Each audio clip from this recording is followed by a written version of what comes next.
Sa pagpatuman sa relaxed quarantine measures ubos sa general community quarantine sa mga lugar sa Mindanao, dunay nooy mga natalang bagong kumpirmadong kaso sa nagkariang rehiyon. Ano ang report ni Argil Relator? Sa Davao Region, niadtong Sabado, 8 ka mga pasyente ang nakarecover na ug usa na talang bag-ong nagpositibo. Pagka Domingo, 2 ka mga parehong taga-Buhangin District, Davao City ang nagpositibo sab. Usa kanila ang natakdan sa positibong pasyente sulod sa health facility. Niadtong Biyernes, mitala ug unang 3 ka positibong kaso sa COVID-19 ang Island Garden City of Samal. Usa ka 10 years old nga babae nga namatay na. Usa ka taga-barangay Peña Plata nga dunay breast cancer. Ug usa ka nurse sa SPMC nga taga-barangay Poblasyon Babak.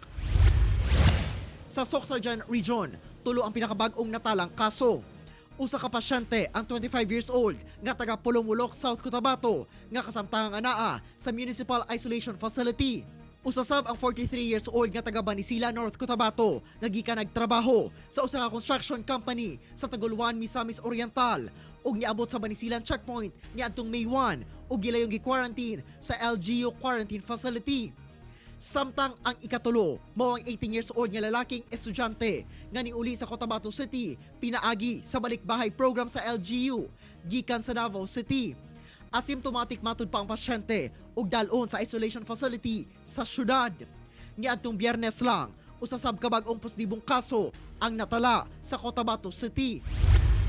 Sa General Santos City, gikumpirma ni Mayor Ronel Rivera nga usa ka 46 years old nga lalaki nga residente sa Zamboanga City kinsa na-admit sa Dr. Jorge Royeca Hospital COVID-19 Facility Center human gikonsiderang no presumptive case samtang ginapaabot ang confirmatory lab test result niini. Mibiyahe kini padulong sa Jensan aron mo duty isip executive officer sa Power Production Company.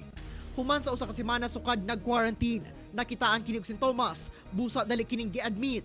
Duna kini direct contact sa iyang igsuon nga usa ka nurse sa Zamboanga City.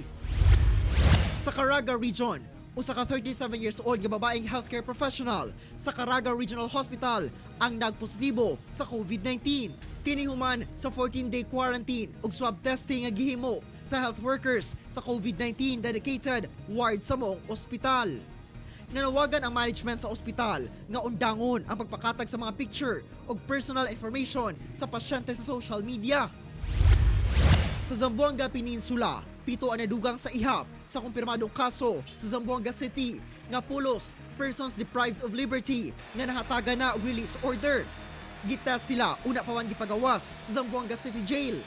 Ana sa 141 ang kumpirmadong kaso sa Zamboanga City. Ako si Argil Relator para sa One Mindanao.